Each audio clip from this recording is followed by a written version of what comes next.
Sebelum kita masuk pada materi kita, Ibu mau bertanya dulu. Kalau ada yang bisa jawab nanti ya, tunjuk tangan. Mengapa es bisa mencair? Oke, silakan. Es bisa mencair. Betul sekali, bertepuk tangan.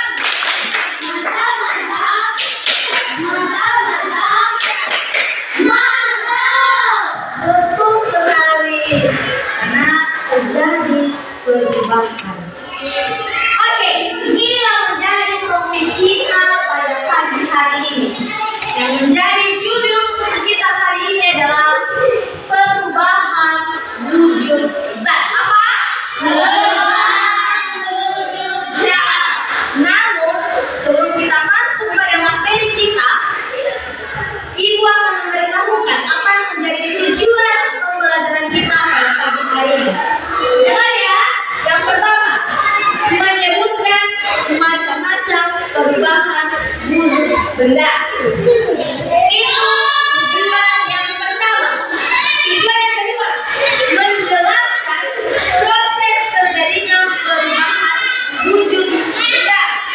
Dan tujuan yang ketiga, memberikan contoh peristiwa perubahan wujud benda di kehidupan sehari-hari. Nah, itulah yang menjadi tujuan pembelajaran kita pada pagi hari ini, dan akan kita bahas lebih lanjut di materi pada pagi hari ini. Yang pertama,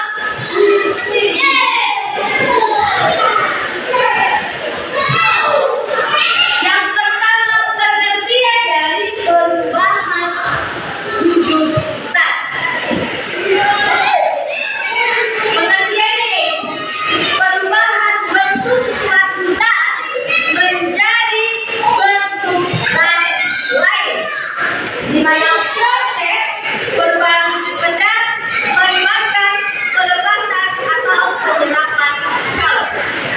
Itu definisi dari perubahan wujud zat benda. Apa macam-macam perubahan wujud zat benda ini? Ada 5 yang akan kita bahas pada pagi hari ini. Yang pertama, mencair. Apa? Mencair. Padat ke cair. Nah, bagaimana prosesnya? Padat menjadi cair. Prosesnya seperti ini. Zat padat menyerap kalor sehingga partikel-partikelnya bergerak lebih cepat, dan interaksi antar partikel melemah menyebabkan berubah menjadi cair. Begitu proses terjadinya. Apa contohnya? Seperti es batu yang mencair menjadi air. Kalian pernah melihat es batu kan? Nah, pernah ya? Iya. Es batu ini kalau sudah dikeluarkan dari freezer, bagaimana? Cair kan? Itu proses terjadinya mencair atau padat ke cair. Bisa dipahami? Bisa. Ada contohnya? Seperti es batu. Ya, itu bisa dicontohkan untuk sehari-harian kita. Macam-macam wujud benda wujud zat yang kedua yaitu membeku. Apa? Membeku. Bagaimana prosesnya juga itu? Cair ke padat. Prosesnya seperti ini. Zat cair melepaskan kalor sehingga partikel-partikelnya bergerak lebih lambat. Kalau yang mencairkan lebih cepat, sementara membeku lebih lambat. Dan interaksi antar partikelnya menguat, menyebabkan zat berubah menjadi padat. Prosesnya lambat. Apa contohnya? Air yang membeku menjadi es saat didinginkan di freezer. Dari cair ke padat. Contohnya seperti air. Seperti air ini ditaruh di dalam freezer atau di kulkas pembeku, terjadi yang namanya membeku. Cair menjadi padat.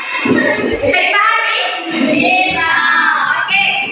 Yang ketiga, menguap.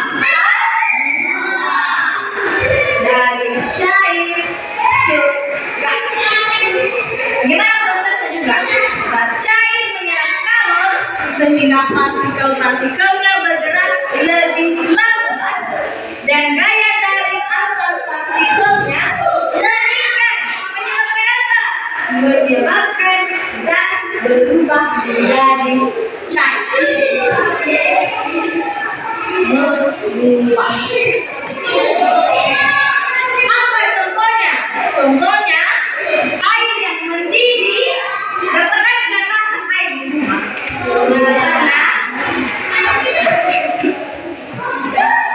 Terus sudah mendidih, kalian buka tutup dari tempat memasak itu. Ada penguapan kan? Ada. Itu yang jadi cair menjadi gas. Itu yang namanya menguap. Contohnya seperti apa? Seperti air yang mendidih yang sudah dipanaskan dan dibuka tutupnya itu adalah penguapan gas. Bisa dipahami? Bisa. Selanjutnya, mengublim. Apa? Mengublim pada ke gas. Bagaimana juga prosesnya? Zat padat menyerap kalor sehingga partikel-partikelnya langsung berubah menjadi gas tanpa melalui fase cair. Itu prosesnya. Contohnya campur barus yang menyusup dan menghasilkan aroma dari. Itu contoh dari mengublim. Selanjutnya, mengembun dari padat ke gas. Gimana proses terjadinya? Zat melepaskan kalor sehingga partikelnya bergerak lebih lambat dan gaya tarik antar partikelnya meningkat, menyebabkan zat berubah menjadi cair. Contohnya, uap air di udara yang berubah menjadi tetesan air di permukaan yang dingin. Contohnya, uap air di udara yang berubah menjadi tetesan air di permukaan yang dingin. Bisa dipahami perubahan zat-zat sudah? Sudah. Ada pertanyaan? Tidak. Baik. Sebelum kita mengakhiri materi kita pada pagi hari ini, Ibu akan memberikan tugas di rumah. Kalau dicatat, tugasnya adalah menuliskan 5 contoh perubahan wujud benda di lingkungan sekitar. Sudah paham? Sudah. Tugasnya dikerjakan dan kita periksa minggu depan. Dan minggu depan juga kita akan membahas materi manfaat perubahan wujud benda dalam kehidupan sehari-hari. Pertanyaan? Tidak. Sudah.